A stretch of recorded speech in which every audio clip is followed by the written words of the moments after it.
Près de 15 000 au stade du Hameau, que ce soit Jean Prat et André Boniface ou Papa Ramor de Garué, les anciens ont apprécié le spectacle. Champion en titre, le Stade Toulousain est le favori logique de ce quart. Mais Agen joue sans complexe, à l'image de son talonneur Marc Dalmazo. Longue échappée que relaie Abdelatif Benazi, placé en deuxième ligne par Daniel Dubroca. Pierre Monlaur sent ce coup gagnant dès l'entame et se positionne pour le drop. Ouverture de Tasté, le pied droit du numéro 10 ne tremble pas. Ces 3 points de Monlaur seront le crédit agenais plus d'une heure.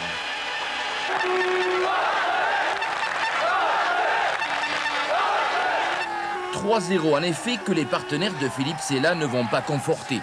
Malgré les prouesses, malgré le vent et malgré la qualité du jeu.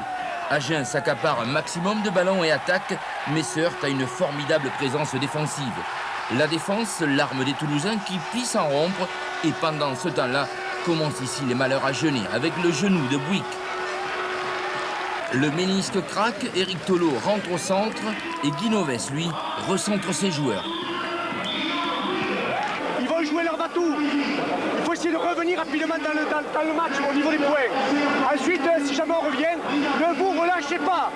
Le moindre relâchement peut être important. Deuxième acte et deuxième coup dur lot-et-garonnais. Cette fois, le ligament de Cos lâche. Gourgue sera le second remplaçant. Et quand survient la grave blessure du numéro 8, Lagrange, Agen est contraint de terminer à 14, victime d'un règlement mal adapté au haut niveau. Agen courage alors, qui croit toujours à la qualification. Témoin, ce groupé pénétrant organisé derrière une conquête de Benazi. Tour à tour, Philippe Benetton et Tasté tentent la belle aura.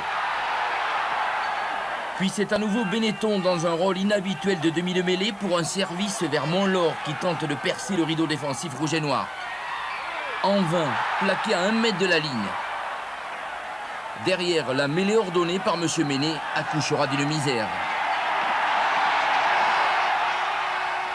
La troisième ligne à Genèse décimée, celle du Stade Toulousain, en revanche, reçoit le renfort de Richard Castel.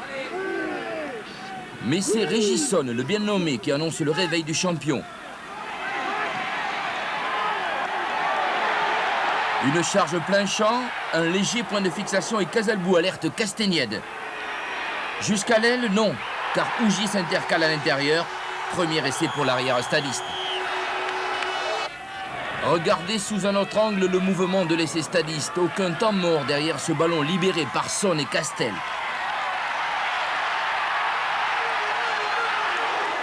Choix rapide à l'intérieur pour Castagnède. Reste la course d'Ougier malgré le retour d'Olivier Campan. 5-3, le dernier quart d'heure toulousain sera terrible, illustré par le plus bel essai de l'après-midi. Au départ, une prise en touche suivie d'un mold structuré qui avance dans l'axe. Libération pour Casalbou et apprécie ensuite la prise de risque de Thomas Castagnède à l'intervalle. Les défenseurs agenais sont piégés. Deuxième essai. Vue du sol, la progression des avants rouges et noirs. La passe sautée de Christophe Delot, puis les jambes du jeune centre venu des Landes à l'âge des juniors. 12-3 avec la transformation, le Stade Toulousain portera l'estocade en 3 temps. Voici le troisième, amorcé bien sûr par la troisième ligne avec la complicité de Franck Bello. Entre-temps, Campan d'une pénalité ramenée à Agen à une portée d'essai, mais Toulouse profite d'une liberté de manœuvre et Carbonneau prend à revers la défense, résiste au plaquage de Sella et offre à Tamac le ballon de l'essai. Toujours avec la caméra de Marc Mitterrand, voici comme si vous y étiez la gagne du Stade Toulousain. Passe directe de Bello à Delot. 2 crochets intérieurs, une esquive, c'est le talent de Philippe Carbonneau, joueur polyvalent qui rafute Sella et alerte dans la course Émile Tamac.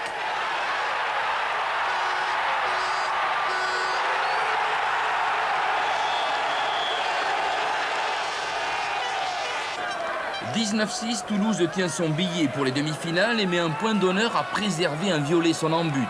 Quant à Agen, lui, tente un baroud d'honneur sous l'impulsion de Philippe Sella.